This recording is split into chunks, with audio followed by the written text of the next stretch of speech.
नमस्कार. Venus traders प्रस्तुत Venus soft skill कार्यक्रमात सर्वांचं स्वागत. सॉफ्ट स्किल्स विषयावर मार्गदर्शन करीत आहेत प्राध्यापक विजय नवले. आजचा विषय सभाधीटपणा.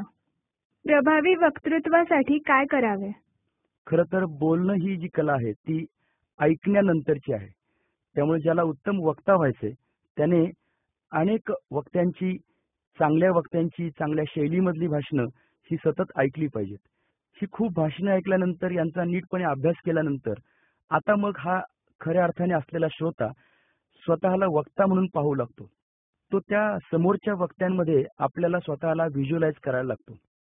मी तर असं नेहमी म्हणतो की ऐकत जावे इतके ऐकावे की एक दिवशी वाटावे आपणही बोलावे. आणि या उक्तीप्रमाणे आता अनेक भाषणे ऐकलीत, अनेक ठिकाणच्या सभा ऐकल्यात, पाहिल्या. यानंतर आता मी बोलेन अशा पद्धतीची एक उर्मी तयार होते. मग अभ्यास आपसुकच चालू होतो. वाचनाची जोड लागेल, परंतु मूळ म्हणजे त्या विषयाचा गाभा आपल्याला समजला पाहिजे. आणि मग तो गाभा समजल्यानंतर त्याचे सध्याच्या काळात असलेले ट्रेंड्स ते श्रोत्यांना कशा पद्धतीने हवेत या पद्धतीची एक मनातली एक संकल्पना, आणि मग याच्यातून बोलायला सुरुवात.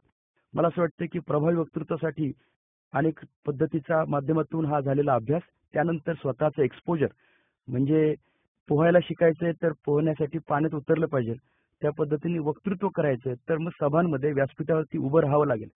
आणि मग व्यासपीठांवरती जिथं जिथं शक्य आहे तिथं जाणं. वक्तृत्वासाठीची जी तयारी अपेक्षित आहे, मुद्दे आधी काढलेले असावेत. नुसते मुद्दे काढून कागदावरती लिहून चालणार नाही. त्या मुद्द्यांचा मनातल्या मनात सिक्वेन्स तयार व्हायला हवा, जो अशा एका चांगल्या फ्लोने जाईल की जो श्रोत्यांना सुद्धा तो त्यांचा आपलेसा वाटेल. आणि अशा पद्धतीचे मुद्दे मनात घेऊन ज्यावेळेस वक्तृत्व केलं जातं त्यावेळेस ते त्यांच्यापर्यंत पोहोचतं. बऱ्याच वेळा चांगल्या पद्धतीने ओपनिंग म्हणजे सुरुवात त्या वक्तृत्वाची, बोलण्याची व्हायला हवी. पहिल्या 2-3 मिनिटातच खरं तर श्रोत्यांना अट्रॅक्ट करता येण्यासारखं किंवा त्यांना समरूप होण्यासाठीचं काही सांगणं व्हावं. यामध्ये एखादा किस्सा असेल, उदाहरण असेल, विनोद असेल. प्रेझेन्स ऑफ माइंड आणि सेन्स ऑफ ह्युमर ह्या गोष्टी वक्तृत्वासाठी खूप महत्वाच्या आहेत आणि त्याची जरूर प्रॅक्टिस करावी. भाषणांच्या मुद्द्यांनंतर ज्यावेळेस त्याचा शेवट होतो त्यावेळेस तो शेवट सुद्धा एका उंच टप्प्यावरती, ज्याला असं म्हणता येईल की भाषणाची उंची वाढत गेली आणि मग मुद्दे ते लोकांचे हार्ट टू हार्ट, या हृदयाची त्या हृदयापर्यंत पोहोचले असं व्हावं.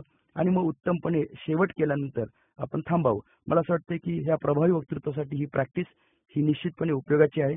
जसं जसं आपण सवय वाढत जाईल, जसं आपल्याला अनुभव वाढत जाईल, तसं आपलं बोलणं सुधारत जाईल आणि मग बोलण्याबद्दलची एक उर्मी मनात निर्माण होईल. आणि या दृष्टीने वक्तृत्वाच्या कलेकडे, सभाधीटपणाकडे आपण पाहावं.